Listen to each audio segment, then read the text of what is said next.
వ్యవస్థల్లో పట్టుంటే, మంచి పలుకుబడి ఉంటే, ఎన్ని అక్రమాలు చేసినా, ఎన్ని నిబంధనల ఉల్లంఘన చేసినా, మనల్ని ఎవరూ చేయలేరు అనడానికి రాష్ట్రంలో, దేశంలో ఇప్పటికీ చాలా ఎగ్జాంపుల్స్ మనకు కనిపిస్తాయి కూడా. చట్టం ఎప్పుడు అందరికీ ఒకే విధంగా పనిచేయవు. న్యాయస్థానాలు ఎప్పుడు అందరికీ ఒకే విధంగా పనిచేయవు. చట్టం, న్యాయం, రాజ్యాంగం అందరికీ సమానత్వం, అందరికీ సమానంగానే పని చేస్తాయనేది కేవలం డైలాగుల వరకు మాత్రమే ఉంటాయని అది జగమెరిగిన సత్యం. చాలా కేసుల్లో, చాలామంది విషయంలో మనం ఇటువంటి చూస్తూనే ఉన్నాగా. ఈవెన్ తాజాగా రామోజీరావు గారికి సంబంధించి మార్గదర్శి ఫైనాన్షియర్స్ ఆ కేసు కూడా చూడండి. ఆర్బీఐ నిబంధనలు ఉల్లంఘించి డిపాజిట్లను స్వీకరించారా లేదా, ఒకవేళ అలా స్వీకరిస్తే వాళ్ళను ఏ విధంగా వాళ్ళకు ఫైన్ విధించాలి, ఏ విధంగా శిక్ష అర్హులు, ఈ ఒక్క లైన్ తేల్చడం కోసం 19 ఏళ్ళు పట్టింది, ఇంకా పడుతూనే ఉంది. మధ్యలో ప్రభుత్వాలే సహకరిస్తాయి. 14 నుంచి 19 వరకు అప్పుడున్న ప్రభుత్వాలు వాళ్ళ మీద కనీసం న్యాయస్థానాల్లో కౌంటర్ కూడా వేయరు. అప్పుడు తెలంగాణలో ఉన్న ప్రభుత్వం వాళ్ళ మీద కౌంటర్ వేయదు. సంవత్సరాలు గడిచిపోతాయి.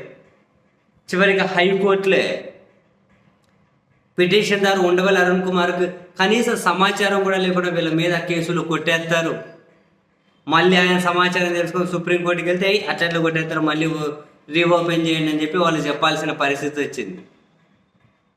మళ్ళీ ఆంధ్రప్రదేశ్లో జగన్ గారు ముఖ్యమంత్రి అయిన తర్వాత ప్రభుత్వం స్పందించుకుంటూ వచ్చింది కాబట్టి మళ్ళీ దీనిలో చలనం వచ్చుకుంటూ వచ్చింది. అయినా కూడా ఆర్బీఐ కూడా దీని మీద ఏమి చాలా గట్టిగా ఇన్ని రోజులు ఏమి పనిచేయలే. తెలంగాణ హైకోర్టు కూడా కాసింత గట్టిగా అడిగేసరికి ఏందయా నిబంధనలు ఉల్లంఘించారా లేదా చెప్పడానికి ఏంటి ఇన్ని రోజులు అని. అప్పుడు తాజాగా ఆర్బీఐ, దాని వెనకలు ఏ ఉద్దేశం ఉందో తెలియదు కానీ ఇప్పటికైనా నిజాలు చెబుతూ చాలా విషయాలను ఛార్జ్షీట్లో దాఖలు చేశారు.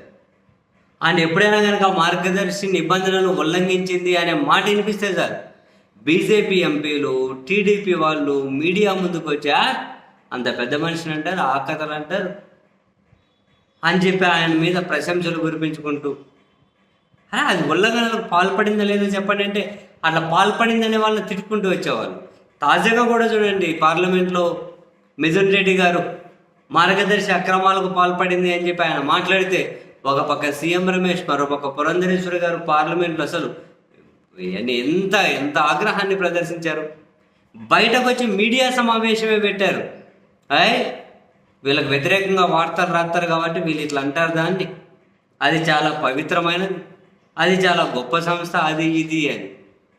మరి ఈ బ్యాచ్ అంతా ఇప్పుడు ఆర్బీఐ తెలంగాణ హైకోర్టులో ఒక కౌంటర్ వేసిన తర్వాత, చాలా విషయాలను కౌంటర్లో పొందుపరిచిన తర్వాత ఈ బ్యాచ్ అంతా ఇంకా ఎందుకు సైలెంట్ అయిపోయారు? ఇప్పుడు ఏమైనా లోపల నుంచి నరుక్కుంటూ వచ్చే ప్రయత్నాలు చేస్తున్నారా తెలియదు. మరి వీళ్ళెందుకు అసలు ఇప్పుడు ఆర్బీఐ తప్పు, అంత గొప్ప సంస్థ మీద ఉల్లంఘనలకు పాల్పడ్డారు అని చెప్పి కౌంటర్ వేస్తారా? అది ఇది అని చెప్పి మరి ఇప్పుడు ఆర్బీఐని వీళ్ళు తిట్టచ్చు కదా. అరే నీ పాసుగుల సంస్థనే అంగీకరించింది కదా స్వామి. ఒకవేళ ఆయన నేరం చేసి ఉంటే ఇప్పుడు ఆయన లేరు కదా, చనిపోయారు కదా, ఇంకా కేసు కొట్టేయండి అంటున్నారు. మరి వాళ్ళే అంగీకరిస్తున్నారు కదా.